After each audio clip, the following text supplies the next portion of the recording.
Thank you for being here in this artificial cave that the good people of TEDxUCL have created for us here today. Talking about the dark side is a bit like being a death metal band at a festival. You really want to be the last when it's dark, because when you want to sing about you don't really want to sing in the sunlight, right? Also, I have a bit of an apology to make, because to the person in the Darth Vader costume in the background, this is not about the Force today. I'm so sorry. That's a time for another talk. Anyway, so the dark side. The idea for today's talk really goes back many, many years when I was a budding sociologist reading a book about how to do anthropological fieldwork, ethnographic fieldwork, and how to write about studying other people. And the sentence was, every version of an other is always a construction of the self. And I found that really somehow, that opened my eyes. And not only to studying exotic peoples in the Pacific Islands, but to our societies as well. And then I did some more reading, and of course there were some more wiser and much more famous sociologists who had come to a similar conclusion as well. So, why is the dark side, the other, interesting?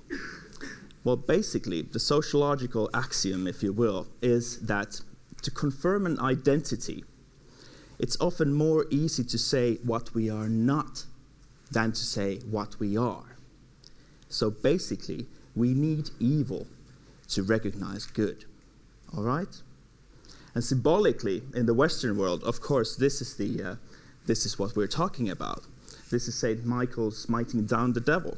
And actually, I just noticed that not 100 meters that way, there will be a statue of the very same thing erected in time whenever UCL gets to that. But then the problem of evil from a sociological point of view, remember, sociological point of view, not philosophical point of view, is that evil is relative. So our conceptions of evil are different depending on different cultures that we are, and also between different times. Do you know, by the way, what is the one thing that criminologists say that all cultures of the world agree is a crime? It's not taking another person's life, which was the first thought that I had. Maybe some of you did as well. It's stealing, interestingly. Anyway, if we look back in time, that's another issue. 400 years ago, 404 years ago to be exact, from the engraving of this picture, this was a crime. If you were suspected of kissing the devil's behind, aka being a witch, being a devil worshipper, you would end up here. Nowadays, if you would be suspected of witchcraft, the probability would be that not too many people would take it seriously, and certainly not too many people would suggest that you would be burned at the stake, right? So, evil is relative. But evil is also about the power of definition. Let's look at this picture. We see a happy couple in California with a just married plaque holding up. It's not that far. It's not that long ago, certainly not 400 years, when these people were thought of as bad as the witches of 400 years ago.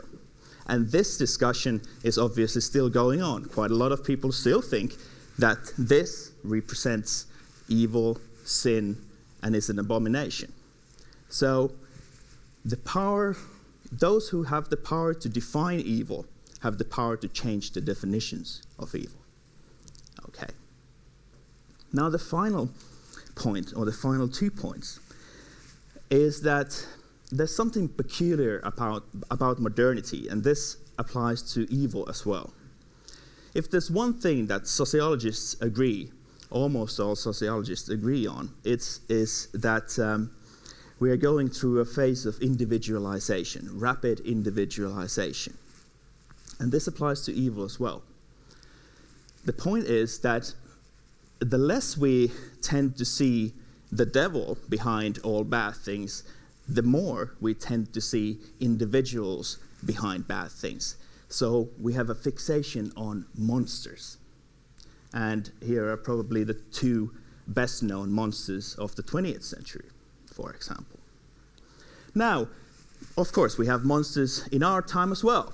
The thing is, right, sorry, that is actually from my Death of Western Popular Music lecture. Sorry. Anyway, but the point is that I wanted to make is that our fixation on evil is interesting from a sociological point of view for two reasons. First of all, when people do bad things, people that do bad things are always, at least to an extent, a product of their social conditions. And the second point is that our fixation on individuals, on monsters, our focus on monsters, can be problematic because it can also mask the social reasons behind evil things. And that is important. So, I just want to say a couple of words about sociology because sociology is a bit different from studying society, studying us. It's a bit different from studying, say, bacteria. I'd like to think so, at least. But it's different also in the sense that, yes, I'd like to think that as a sociologist, I might have, better ways of talking about society,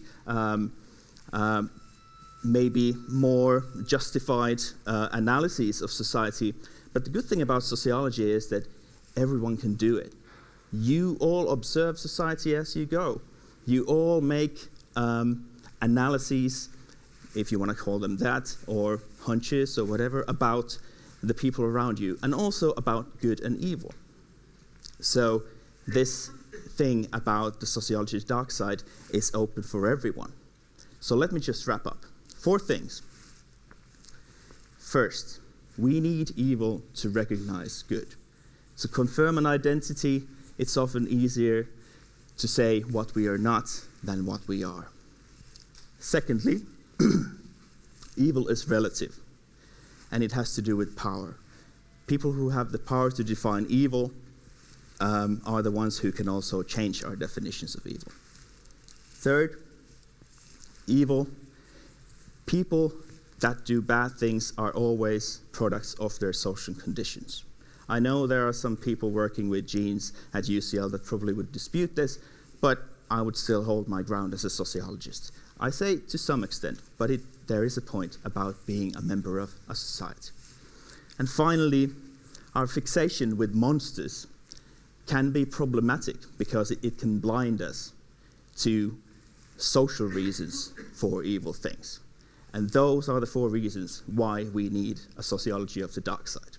Thank you.